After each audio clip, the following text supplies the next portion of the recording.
What is up everyone, Gifford here and welcome to a late night video. Today's video is 3 topics that I want to touch on currently happening in the stock market which I'm seeing right now, and that is 1. We're finally in a bear market, 2. The Fed balance sheet has increased so much over the last few years, and 3. How interest rates are going up and how this affects the household mortgages which then affects the stock market. Near the end I'll also show the poll results to a question I asked on YouTube. The first topic is that we're finally in a bear market. We've had such a bad start to the year and the S&P 500 has trended downwards. CNBC tells us it's the worst start in more than 50 years, and you know it's a bad start when they start to show this guy in the headlines. It's easy to see why retail investors like you and me would panic when mainstream media publishes stories like this. Even the local media stuffco.nz runs the same story to say what everyone else has been seeing. So why is this happening? Well, it's inflation across the world. It's bad because everything starts to cost so much because there's too much money in circulation.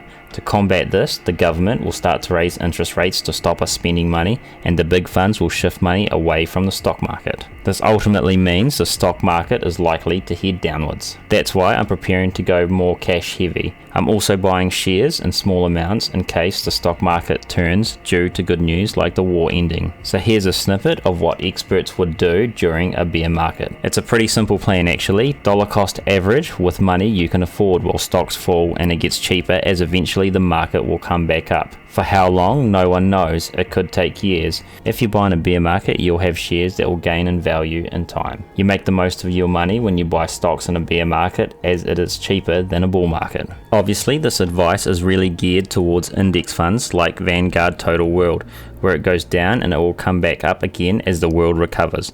Do not mix this up for unprofitable or speculative companies that might not make it through the coming recession. Unfortunately, this includes some of the stocks that I trade in using options, because unprofitable stocks can go to zero. So the next topic is the Federal Reserve quantitative tightening, also known as Fed QT. So I only have a basic grasp of the subject, however I know what it does mean for the stock market short term, and it's this. To combat inflation at record highs, the Fed has started its QT, which means it's raising interest rates. And again I stress I don't know the complete ins and outs, but I know what's happening is that the big funds will slowly take the money out of the stock market as the returns won't be as good as before. Companies in the stock market are struggling, therefore making less money during these high inflation times. The Fed's balance sheet has also hit new highs, and to lower this, they will start to lend out at a higher interest rate, which will make it appealing for larger funds with much less risk than the stock market. So yeah, I hope I explained that good enough, or at least my understanding of it. If you know more, comment down below and feel free to share. But moving on, this is why I see the stock market trending downwards for a little bit longer. The third topic is interest rates are going up. New Zealand's version of the Fed is the OCR. The OCR follows the Fed.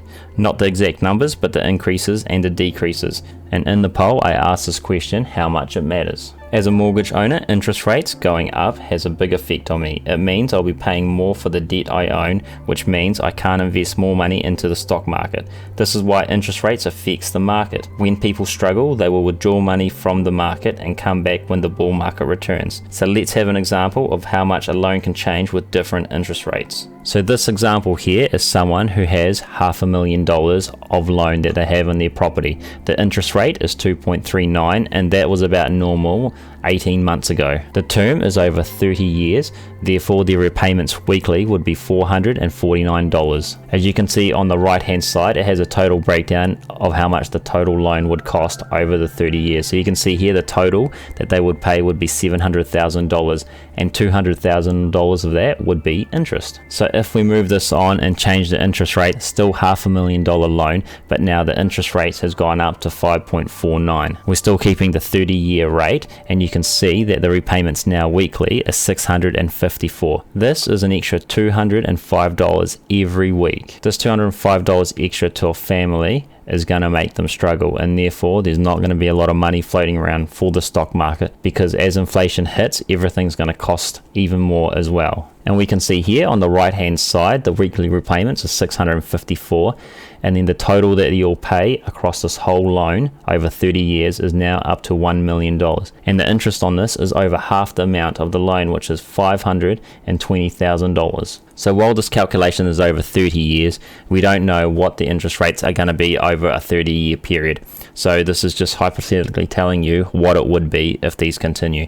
And who knows, we could get into some real problems. If the Fed really starts to hike rates up, we could see in the past 10% up to 12%. And while I'm not going to work it out here, the repayments would get really massive, and some people won't be able to afford or even keep their house if it gets too high. By the way, if you're interested in that home loan calculator, I'll put it down in the description for you to play around with. So what is my thoughts and opinions on this? Well, let's have a look. So QT won't mean that there will be a 100% stock market crash, but I do see the stock market going down further. Rates going up will take more money from the markets.